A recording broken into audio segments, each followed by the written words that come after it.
Allah itu tidak pernah menghijabi dirinya dengan hambanya, tapi hambalah yang menghijab dirinya dengan rohnya.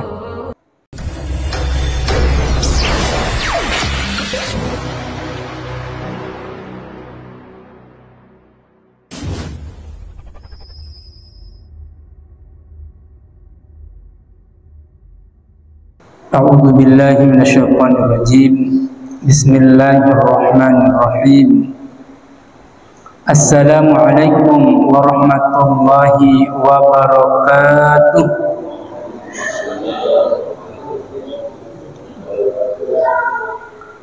Bagaimana kabar malam ini Bapak-bapak? Sehat semuanya? Alhamdulillah sehat. Ya, mudah-mudahan semuanya sehat walafiat. Amin ya rabbal alamin. Alhamdulillahirabbil alamin, ni'mal maula wa ni'mal nasir, wa la haula wa la quwwata illa billahil aliyyil azim.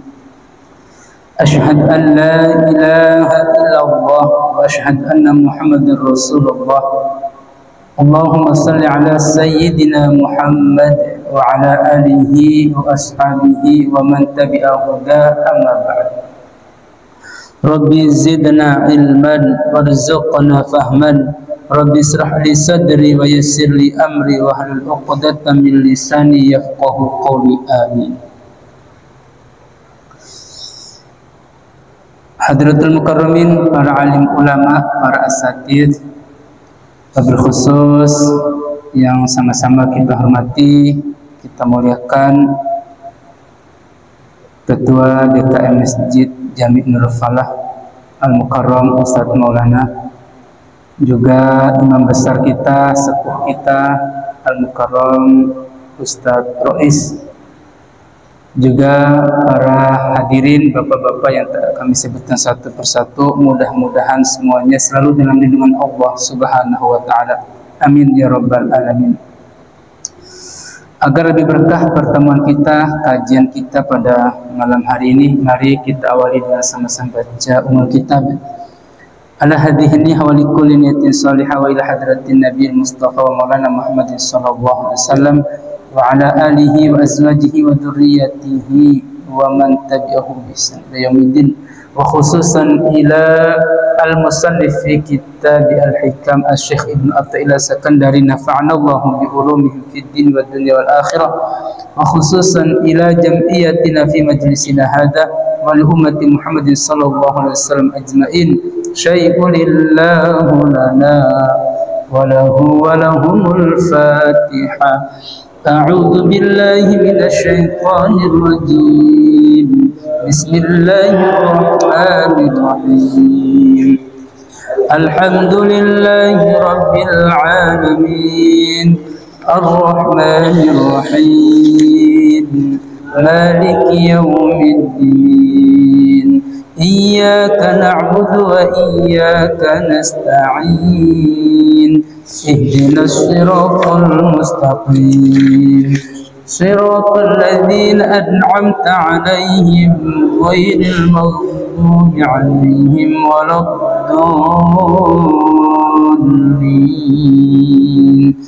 Amin.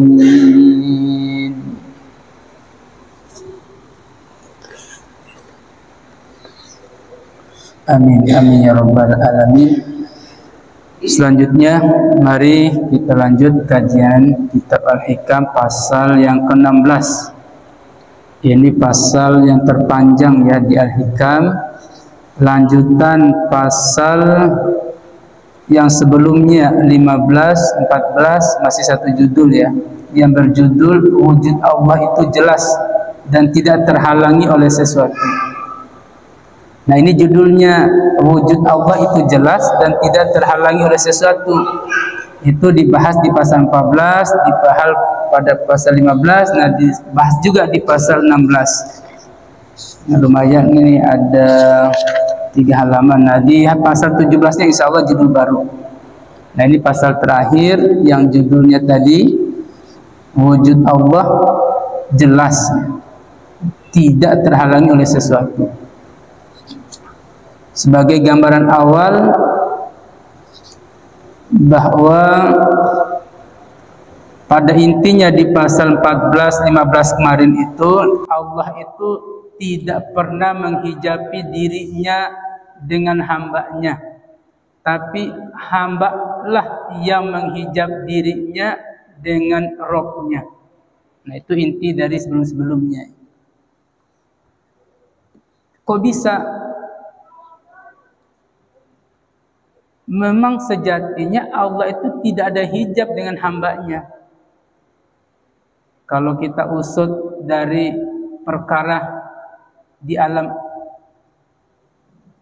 ya, zatnya Tuhan di alam nur zat dan nur Muhammadnya, di alam azali istilahnya, ya, itu nggak ada hijab.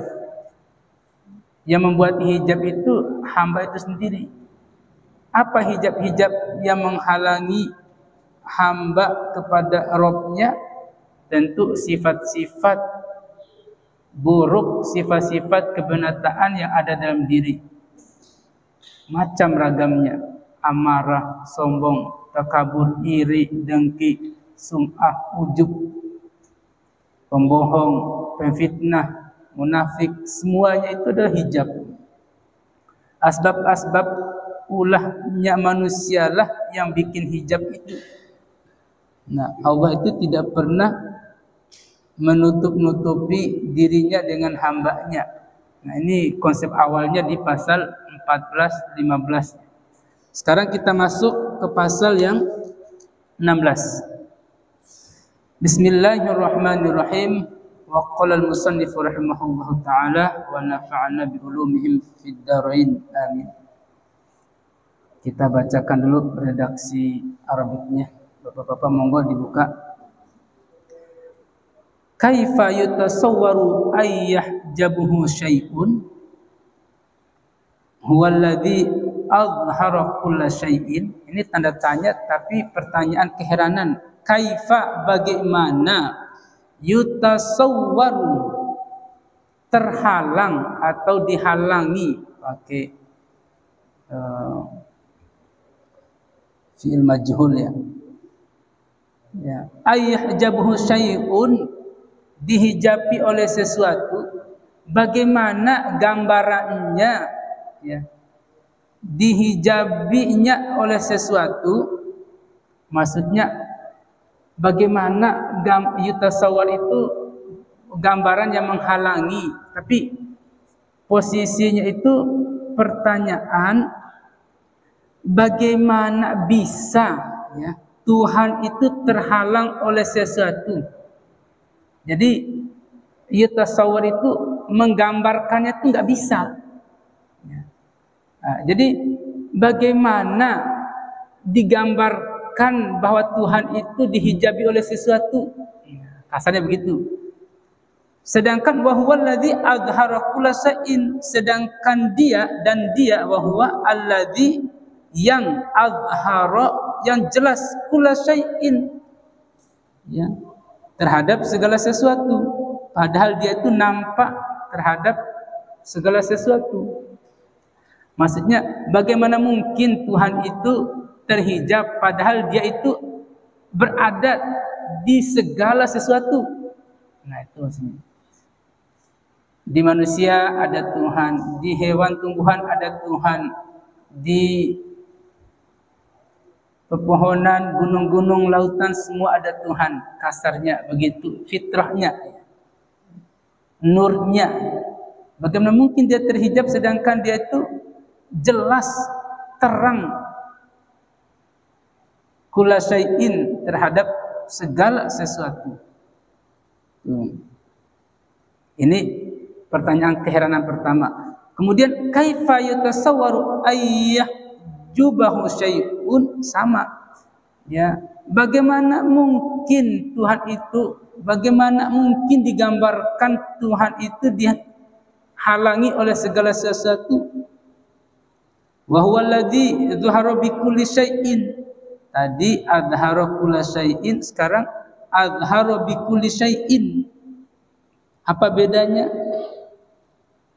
Kalau Adhara kulla syai'in, dia tampak terhadap segala sesuatu. Tapi kalau adhara bi kulli syai'in, dia ada di dalam segala sesuatu itu. Bayangkan di apapun namanya makhluk itu, di dalam itu ada Tuhan. Itu maksudnya bi kulli syai'in.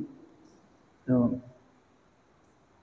Kemudian kaifa yutasawwaru ay yahjubahu syai'un, bagaimana Tuhan itu terhijab oleh sesuatu, wa huwa alladzi zahara fi kulli syai'in. Pakai lagi kulli syai'in, karena dia tampak jelas ya. Tadi itu pakai bi ya. Sekarang pakai fi lagi.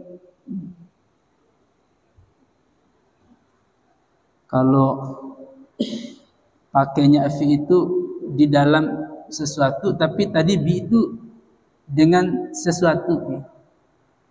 Jadi maksudnya bagaimana mungkin Tuhan itu terhijab sedangkan Tuhan itu ada di dalam segala sesuatu. Itu pakai fi. Tapi kalau bi tadi, bagaimana mungkin Tuhan itu terhijab sedangkan dia bersama makhluk itu ada terus.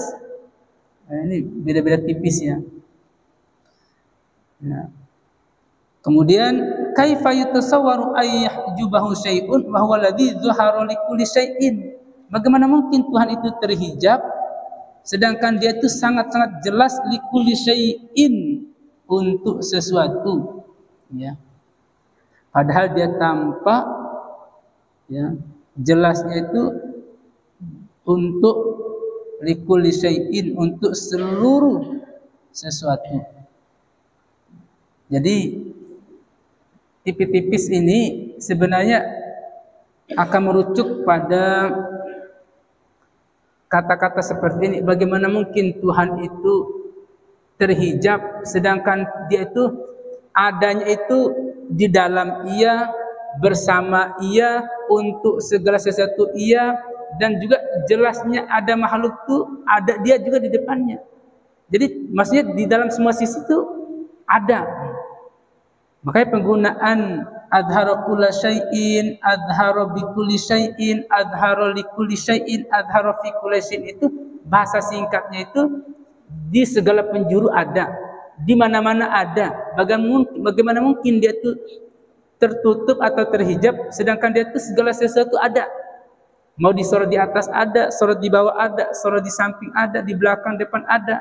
Makanya penggunaan seperti ini menunjukkan satu kalimat, di mana-mana tuh tidak ada istilah nggak ada Tuhan, ada. Makanya ada Tuhan di mana-mana itu konsep yang difilmkan itu banyak yang dikritisi juga. Tapi maksudnya itu Allah meliputi segala sesuatu. Kalau udah bahasa meliputi itu, ini kan anggap benda ya, anggap ini makhluk seluruhnya ya, seluruhnya. Nah, seluruhnya ini makhluk. Nah, meliputi itu maksudnya begini, meliputi itu. Nah, meliputi namanya nih. Mau lihat dari manapun, di atas, di samping, di bawah, di depan, ada semua. Makanya disebut Tuhan di mana-mana itu enggak pas juga, tapi Tuhan meliputi seluruhnya.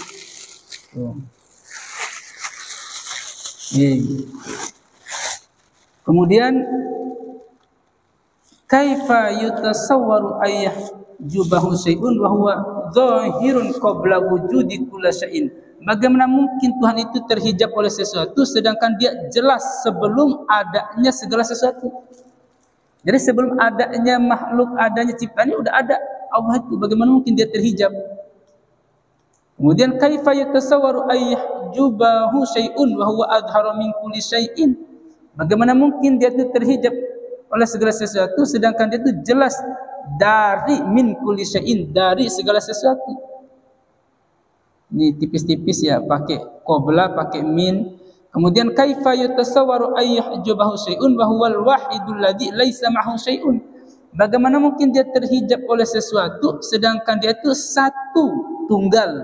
Alladzi yang laisa ma'hu syai'un, yang tiada bersamanya segala sesuatu. Kaifa yatasawwaru ayyahjubahu syai'un wa huwa aqrabu ilaika min kulli syai'in. Bagaimana mungkin dia terhijab oleh segala sesuatu sedangkan dia lebih dekat ilaika kepadamu min kulli syai'in dari segala sesuatu. Tuh. Kaifa yatasawwaru ayyahjubahu syai'un. Bagaimana mungkin Tuhan itu terhijab segala sesuatu? Walaulahu ma kana wujudu kulla syai'in ya ajaba. Walaulahu pakainya ini ya keheranan ya.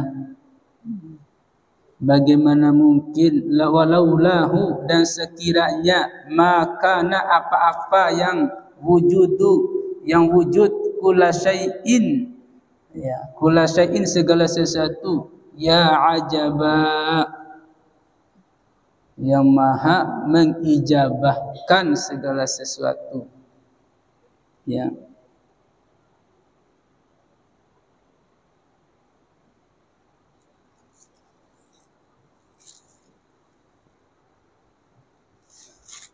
Nah, ini keheranan lagi ya. Kaifa yadharul wujudu fil adami, bagaimana yadharu jelasnya wujud ya, jelasnya wujud fil adami yang tidak ada. Am kaifa yuthbatul hadis, dan atau bagaimana ketetapan yang baru ma'a bersama man lahu wasful qidam, bersama dia wasful qidam yang berdiri sendiri. Maksudnya bagaimana sesuatu yang baru itu bisa bersama yang abadi ya.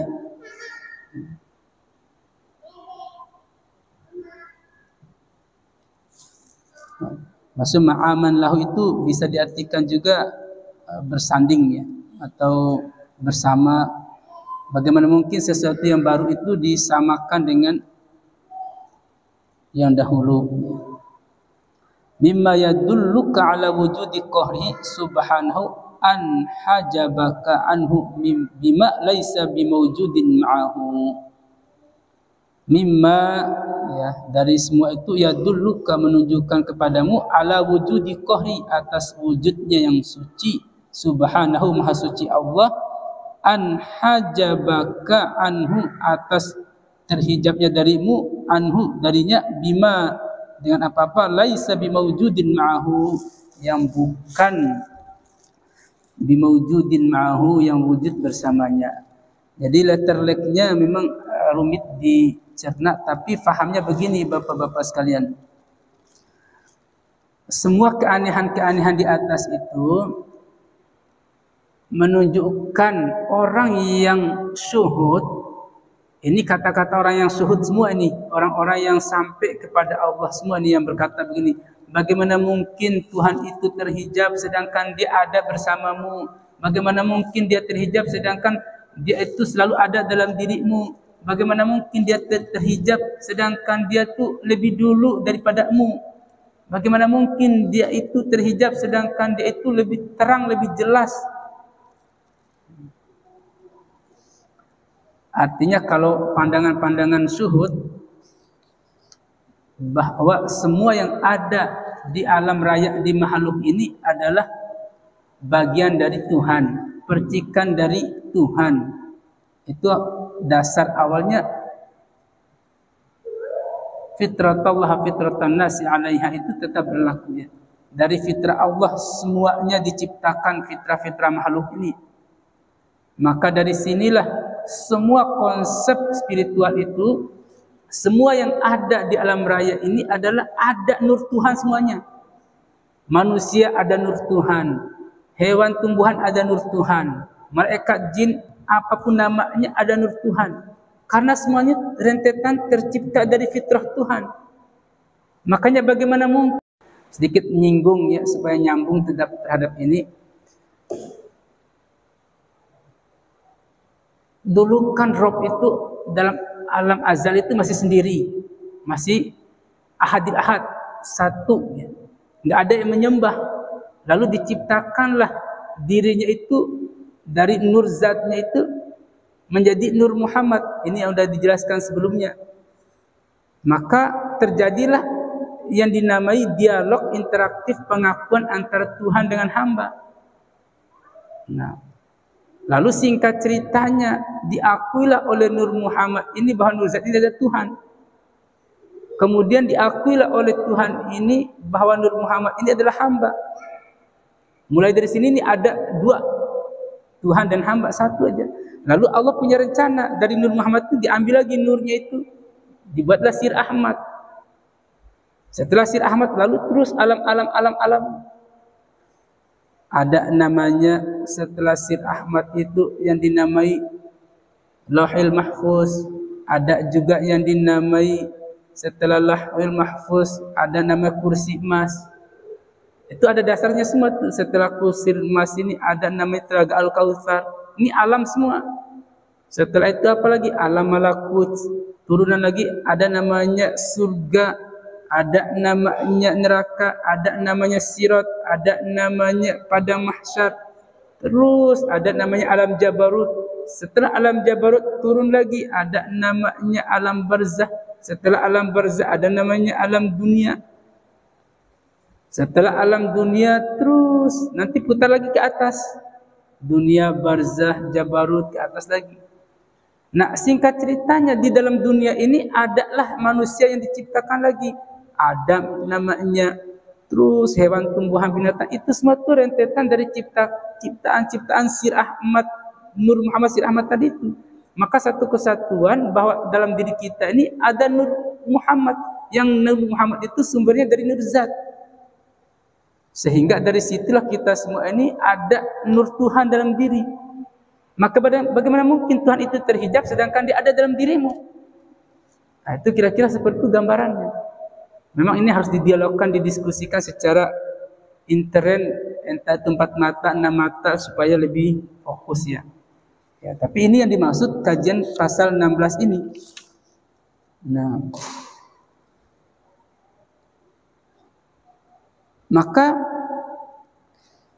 ini keterkaitan dengan pandangan makom-makom seseorang, ya, ini sangat erat kaitannya. Kalau pandangan orang yang awam akan melihat casingnya, bahwa casing itulah yang terlihat. Tapi kalau orang yang pandangan hakikat, di balik casing itu ada isinya. Pandangan orang syuhud, di dalam isi itu ada zatnya. Nah, itu yang dia lihat adalah zatnya itu. Kalau orang pandangan syuhud. Nah, ini pelan-pelan ya. Kalau yang diterjemahannya belum ditangkap, coba kita bacakan dulu terjemah lengkapnya biar ada gambaran. Tadi kan letterlek mungkin masih membingungkan. Kita lihat bagaimana bisa Tuhan terhalang sesuatu padahal Dia yang menampakkan segala sesuatu. Bagaimana mungkin Tuhan terhalang sesuatu padahal Dia tampak bersama segala sesuatu. Bagaimana mungkin Tuhan terhalang sesuatu padahal Dia tampak pada segala sesuatu. Bagaimana bisa Tuhan terhalang sesuatu padahal Dia tampak untuk segala sesuatu. Bagaimana mungkin Tuhan terhalang sesuatu padahal Dia tampak sebelum keberadaan segala sesuatu. Bagaimana mungkin Tuhan terhalang sesuatu padahal Dia lebih tampak daripada segala sesuatu. Bagaimana mungkin Tuhan terhalang sesuatu padahal Dia esa tanpa ada yang bersamanya. Bagaimana mungkin Tuhan terhalang sesuatu padahal Dia lebih dekat kepadamu dari segala sesuatu. Bagaimana mungkin Tuhan terhalang sesuatu padahal jika bukan karena Dia, wujud segala sesuatu tidak akan ada. Sungguh aneh. Itu tadi ajabah, aneh. Dari takjub ya.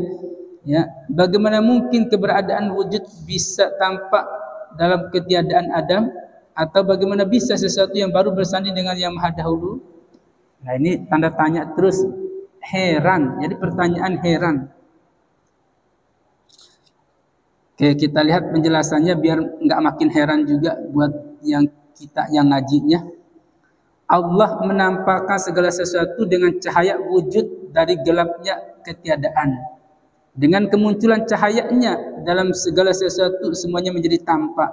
Jika wujud segala sesuatu bergantung pada cahayanya, mustahil sesuatu itu menutupinya sehingga membuatnya terselubung dan tidak tampak. Tindakan menampakkan, meniscayakan penampakan zat yang melakukannya.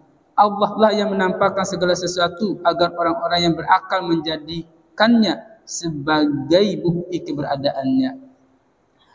Nah, intinya di paragraf 1 ini Allah menampakkan segala sesuatu dengan cahaya wujudnya.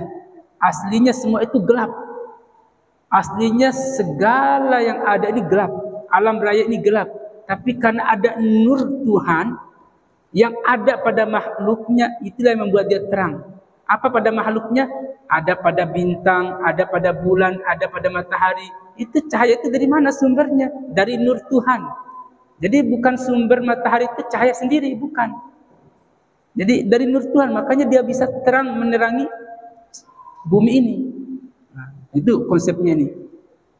Allah SWT berfirman, kami akan memperlihatkan kepada mereka tanda kekuasaan kami di segenap ufuk dan pada diri mereka sendiri, sehingga jelaslah bagi mereka bahwa Al-Quran itu adalah benar.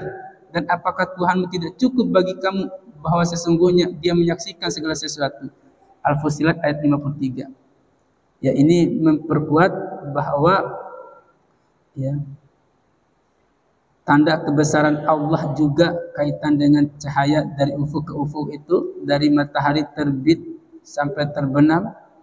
Ya, semua itu adalah cahaya makhluk tapi yang bersumber dari cahaya Allah Subhanahu wa taala. Menurut ahli syuhud, Allah tampak pada segala sesuatu dengan penampakan zatnya. Sementara itu, menurut ahli hijab, dia tampak pada segala sesuatu dengan penampakan sifat dan asma'nya. Segala sesuatu hanyalah objek penampakan dari makna asma dan sifatnya. Pada benda atau orang yang mulia, tampaklah sifat maha mulia, aziz. Miliknya dan pada benda atau orang yang hina, terlihat sifat maha menghinakan, mudil miliknya. Nah, ini di paragraf ketiga ini mengkerucut bahwa ada dua pandangan syuhud dan pandangan ahli hijab atau yang orang-orang yang dihijab. Kalau orang yang syuhud melihat segala sesuatu itu, di makhluk segala sesuatu ada zat Allah. Ini kalau orang yang sudah syuhud, sudah bersaksi, sudah menyaksikan keesaan Allah. Sementara orang yang masih terhijab, dia melihat terhadap sesuatu itu, dia lihat sifat Allah, dia lihat asma Allah dalam diri sesuatu itu. Ketika orang yang terlihat mulia, ada sifat kemuliaan Allah dalam diri seseorang itu. Makanya dilihatnya sifatnya, bukan lihat zatnya. Tapi kalau yang syuhud tadi terhadap orang yang lewat yang mulia itu, ada zat Tuhan dalam dirinya. Aksi akan-akan begitu gambarannya di paragraf ketiga ini. Ya, kita teori dulu ya. Kalaupun kita sudah pernah, alhamdulillah. Tapi kalau belum pernah, ya mudah-mudahan kita diberi hidayah dan anugerah terhadap itu. Pada setiap makhluk hidup tampak jelas sifat maha menghidupkannya. Kaitan masih lanjut. Maksudnya kalau kaitan orang yang hijab tadi itu, kalau lihat sifat orang yang baik, ada sifat kebaikan Allah dalam dirinya. Ketika dia melihat orang yang memberi, dermawan, ada sifat dermawan dalam dirinya. Sifat Tuhan, masih sifat. Tapi ini makamnya bagus, tinggi. Tapi kalau yang udah syuhud, dilihat semua apapun yang ada ini ada zat Tuhan dalam dirinya. Nampak jelas.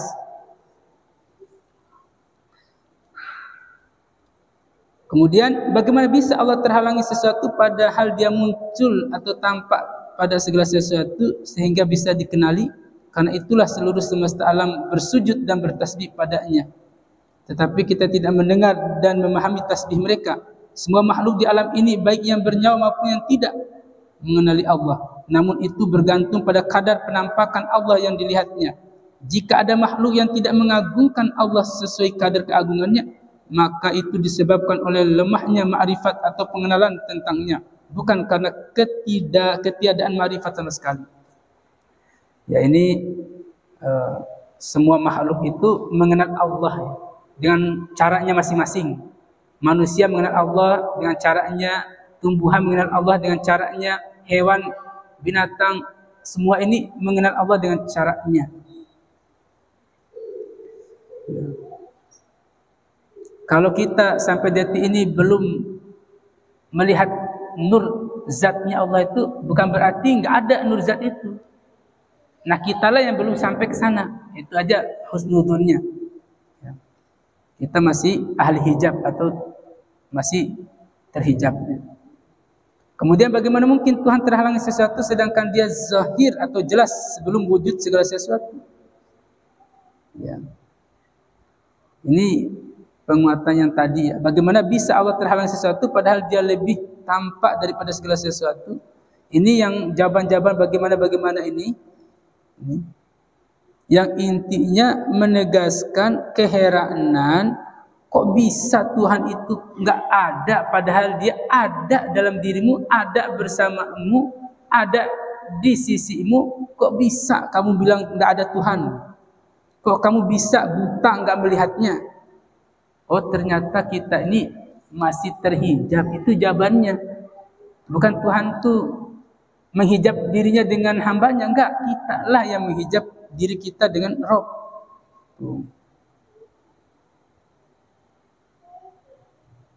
Kemudian di paragraf yang paling bawah, wujud Tuhan tidak diketahui akal karena kemunculannya amat dahsyat. Kemunculan dahsyat itu tak akan bisa diketahui oleh orang-orang lemah, seperti halnya seekor kelelawar yang hanya mampu melihat kegelapan malam, sedangkan di siang hari ia tidak mampu melihat apa-apa. Hal itu dikarenakan kuatnya kemunculan siang, sementara itu penglihatan mata kelelawar amat lemah. Ia tak sanggup melawan pancaran cahaya matahari. Kuatnya kemunculan siang dan lemahnya penglihatan itulah yang menjadi sebab kelelawar tak mampu melihat di siang hari. Ini ilustrasi bahwa kita ini kenapa belum melihat cahaya Allah itu, karena diilustrasikan sama kelelawar, karena sangat-sangat terang cahaya ilahi itu, sehingga mata kita ini tidak sanggup. Maka gunakanlah penglihatan lain yang bukan mata zahir tapi mata batin. Nah, itu nanti arahnya ke sana. Ya, gambarnya seperti kelelawar yang tidak mampu melihat siang atau cahaya matahari. Kenapa? Karena cahaya matahari itu lebih terang daripada daya kemampuan matanya melihat. Maka dia hanya bisa melihat di malam hari. Seperti itulah akal ia amat lemah di hadapan kemunculan ilahi yang sinar dan cahaya yang menyilaukan. Kuatnya kemunculan ilahi inilah yang menjadi sebab ketersembunyiannya dari segala sesuatu. Oke, ini masih umum semua ya. Kita yang di bawahnya menurut ahli syuhud, biar lebih cepat ya. Menurut ahli syuhud, zat Allah amat dekat kepada kita. Adapun menurut ahli hijab, Tuhan dekat kepada kita dalam pengertian dekat ilmu, kekuasaan dan sifat-sifatnya yang lain. Jadi itu bedanya. Kalau orang yang sudah sampai ya melihat Allah itu ya amat dekat dengan kita. Tapi kalau ahli hijab dekat juga, tapi yang dekat ilmunya, kekuasaannya, sifatnya.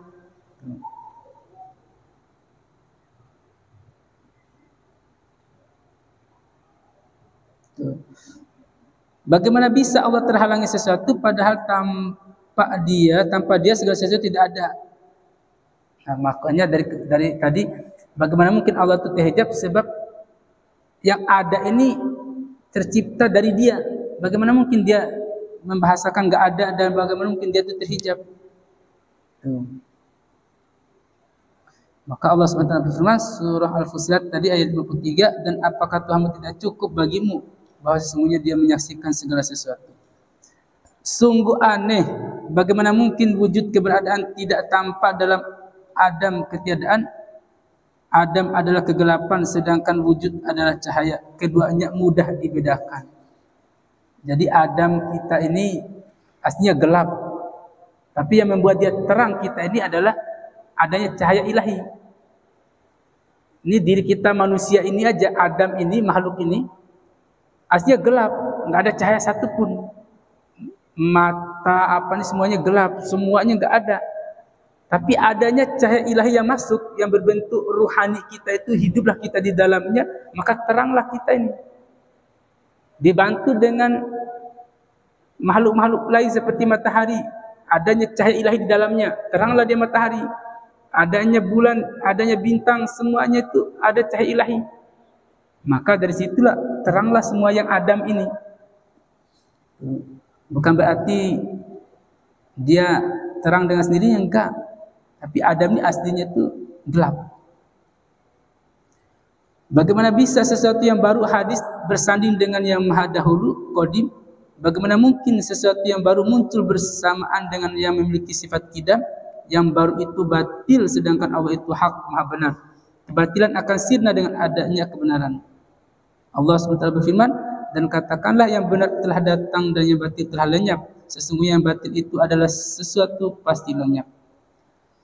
Sosok yang lahir atau yang tampak dan sabit yang tetap itulah Tuhan yang maha hak.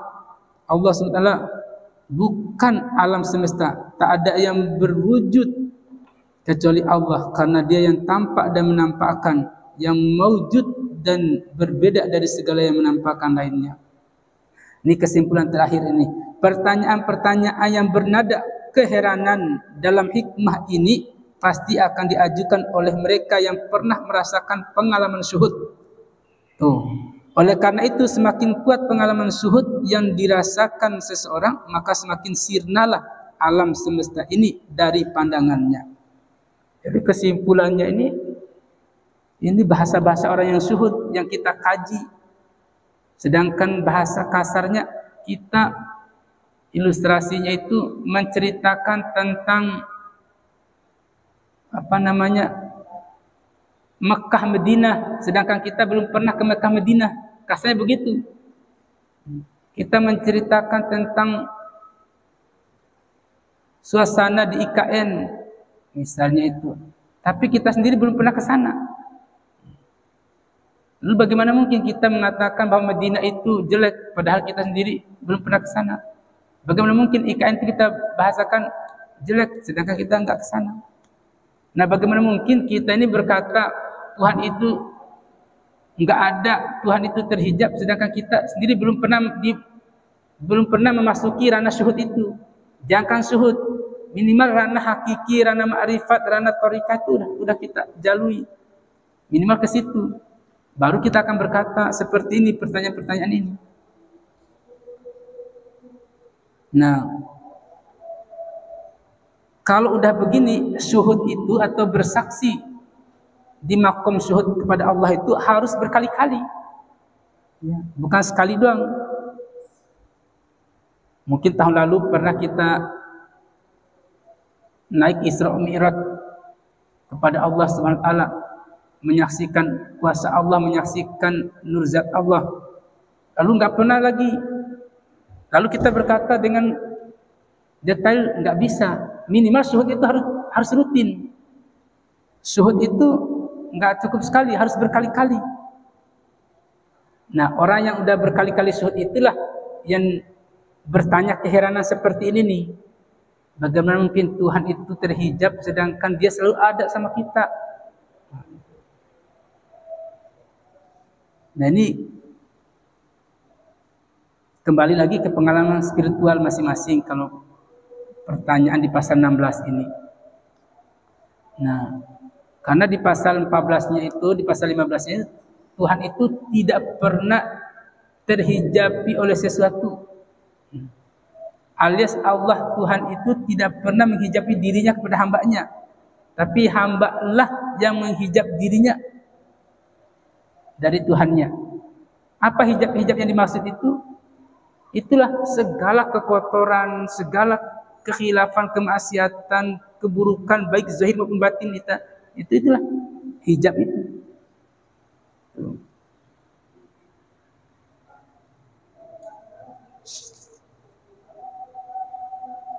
Nah, ini pasal yang paling panjang di Al-Hikam ya, pasal 16 yang dituangkan oleh pengarang ini Ibnu Athaillah Sakandari, yang beliau sudah makom syuhud untuk mengasah kepada murid-muridnya supaya muridnya itu tidak lagi berasumsi bahwa dirinya itu ada hijab dengan Allah. Tidak.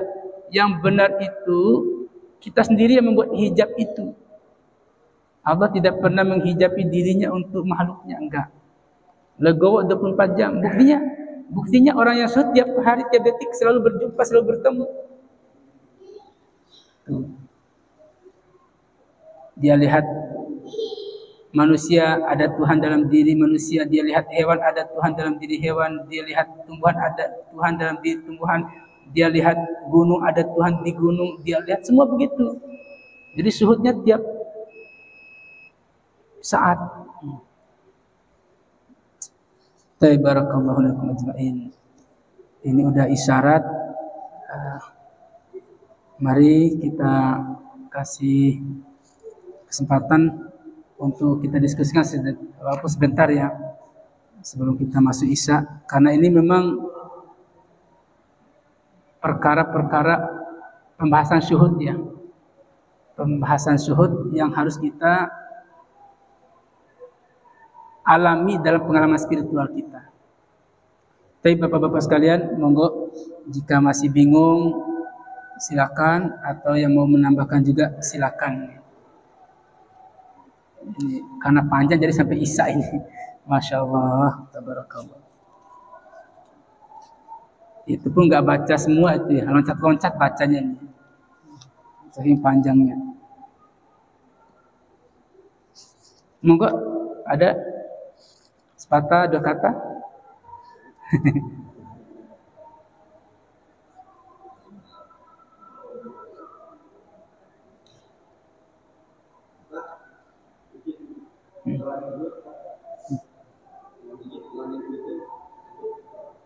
Syuhud. Syuhud. Jadi dalam tingkatan ma'rifat itu ada namanya satu awam. Ini rentetannya. Yang kedua ada namanya abid. Yang ketiga ada namanya al-muhibbin. Yang keempat ada namanya tingkatan arif. Atau orang nyebutnya ma'rifat tapi arif billah. Nah yang kelima itu makamnya syuhud. Nah, apa itu? Awam itu orang yang ibadah karena Allah itu masih mengharapkan imbalan untuk dunia. Itu nama awam dalam sisi tasawuf.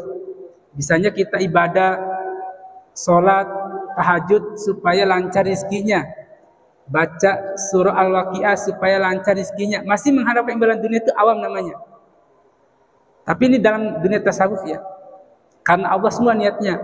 Yang kedua abid ini orang yang ibadah, ahli ibadah, niat karena Allah tapi nggak butuh imbalan dunia, tapi butuh imbalan akhirat, yaitu surganya dan dijauhkan nerakanya. Ini namanya abid. Sedangkan yang ketiga namanya muhibbin, yaitu cinta, makom mahabbah, makom cinta.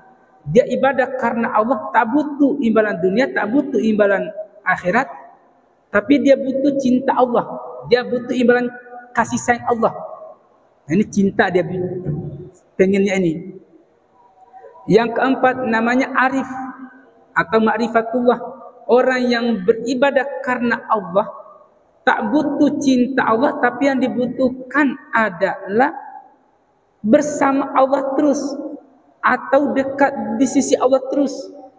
Ma'rifatullah ini udah kenal jalurnya menuju Allah, itu udah tahu dia. Makanya dari ibadahnya itu dia ingin mi'raj terus, ingin sisinya terus, ke sisinya terus, ke sisinya terus. Enggak dia ibadah, enggak dia butuh dunia, enggak butuh akhirat, enggak butuh cinta, tapi dia pengennya nyatu terus. Ini orangnya udah tahu jalan ma'rifatullah. Sedangkan yang paling puncak namanya syuhud. Syuhud ini dari kata syahadah. Ya, syahadah itu menyaksikan, bersaksi. Syuhud itu berjumpa tapi bersamaan dengan interaksi dan dialog. Itu namanya syuhud. Udah dekat di sisi Allah, tapi dekatnya di sisi Allah tuh nggak diam saja, tapi ada dialog interaktif, ada komunikatif, ada pengakuan dan diakui. Ini namanya syuhud. Ibarat asyhadu alla ilaha illallah aku bersaksi bahwa tiada Tuhan selain Allah. Dijawab lagi, wa asyhadu anna Muhammadan Rasulullah, dan aku bersaksi bahwa Muhammad adalah utusan Allah. Nah, kalimat-kalimat itu kalimat syuhud yang diterjemahkan dulu pakai bahasa Arab, yang bahasa itu aslinya itu la harfun wala sautin, tidak ada huruf, tidak ada suara, yaitu bahasa nur. Cuma diterjemahkan oleh Rasulullah yang datang pakai bahasa Arab, makanya pakai bahasa Arab asyhadu alla ilaha, tapi aslinya bahasa nur yang kasarnya aku percaya, aku saksi engkau itu Tuhan. Dijawab lagi oleh Tuhan yang disaksi, dan aku percaya engkau itu adalah hamba dan utusanku. Makanya Nur Muhammad, semua apapun yang mengalir dari Nur Muhammad itu adalah utusan Allah sebenarnya. Maka sekali lagi syuhud itu orang yang sudah berjumpa dengan Allah, yang sudah bersaksi kepada Allah secara tauhid tunggal dan berdialog interaktif terus. Ini namanya syuhud. Jadi udah gak ada hijab. Kalau 1 dan 2 itu masih terhijab namanya. Tapi kalau 3, 4, 5 nggak ada terhijab. Kalau kita makom di awam dan di abid itu masih ada hijab. Tapi makom di muhibbin, makom arif, makom syuhud itu nggak ada hijab.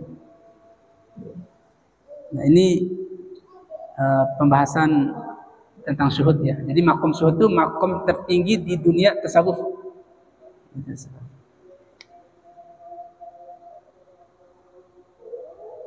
Apa iya kita akan ke situ? Insya Allah, yakin aja, niat. Karena ada isyaratnya. Manusia pernah ke situ, yaitu Nabi Muhammad SAW pernah naik Mi'raj. Kalau dia pernah, berarti umatnya juga akan boleh ke sana, akan bisa. Makanya Nabi sudah menyebut as-salatu mi'rajul mu'minin. Salat itu adalah mi'rajnya orang-orang beriman. Apa itu mi'raj? Yaitu jalan spiritual naiknya bertemu Tuhan, berjumpa dengan Tuhan.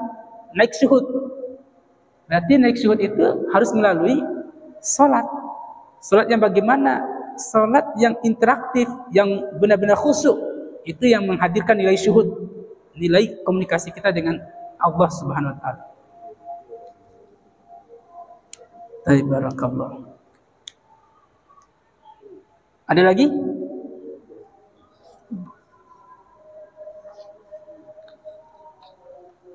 Bapak Ibu yang dimuliakan Allah, memang harus diskusikan, ini baru jelas ini. Kalau dibaca saja ini enggak.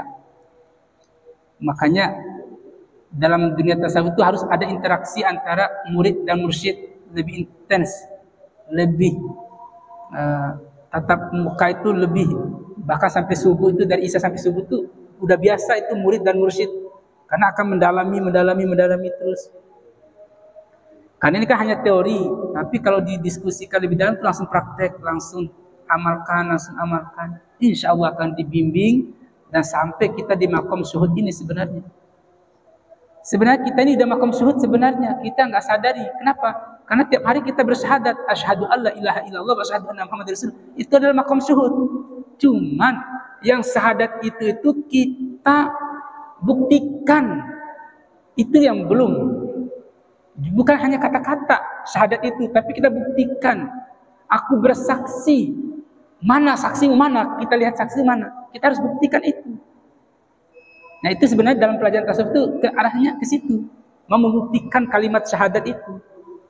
Mau membuktikan syuhudnya kita di zahir ini untuk kesampaian lebih tinggi.